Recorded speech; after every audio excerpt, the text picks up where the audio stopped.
In example 4, we're going to solve the given quadratic of q squared plus 24q equals negative 37 by completing the square. So this particular quadratic is already in the format where the third term has been moved to the right side of the equation and is no longer present. There's no third term present in the left side of the equation. So that's really great. It makes it easy for us to just go ahead and begin this process. So let's do that. We remember to find what goes in the square. We take the b term, that middle term, cut it in half, and then square it. So our b term here is 24. So 24 cut in half is 12. And it's positive in this particular example. And then we take that 12 and we square it, getting a result of a positive 144. And it is that 144 that goes into the squares. So now that I know what goes in the squares, that 144, we can condense both of the sides of this equation so that we can begin solving for q.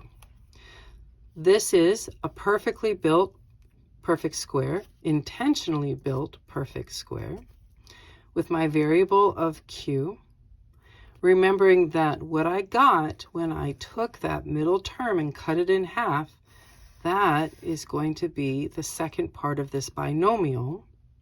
It is a positive 12, so we put plus 12.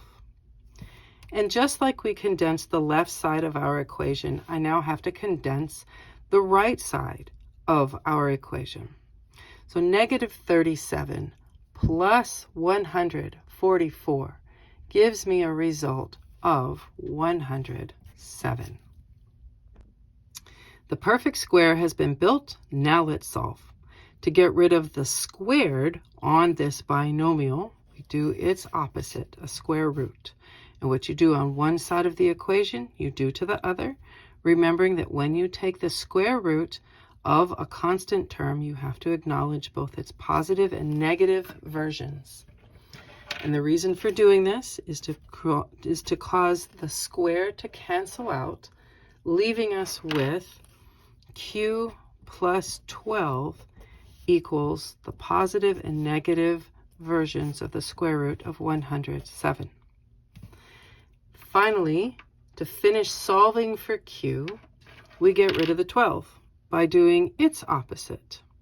So since it is currently adding, we're going to subtract 12 on both sides of our equation so that these 12s cancel out, leaving us with a result of q equals negative 12 plus or minus the square root of 107.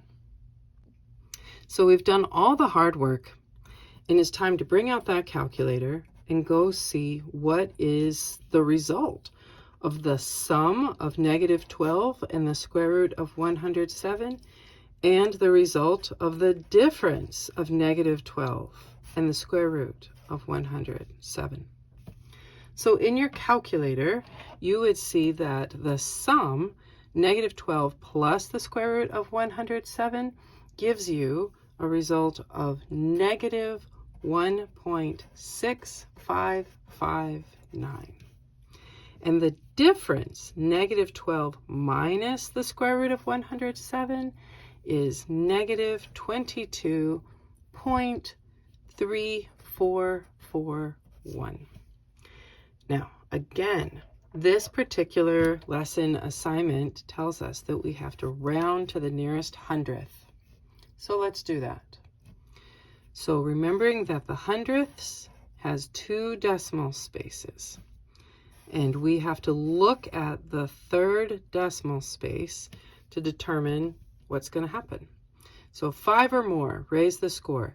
This negative 1.655 will become negative 1.66. And 4 or less, let it rest. our negative 22.344 will become negative 22.34. And these are the two locations that our initial quadratic cross the x-axis at negative 1.66 and negative 22.34. And there you go.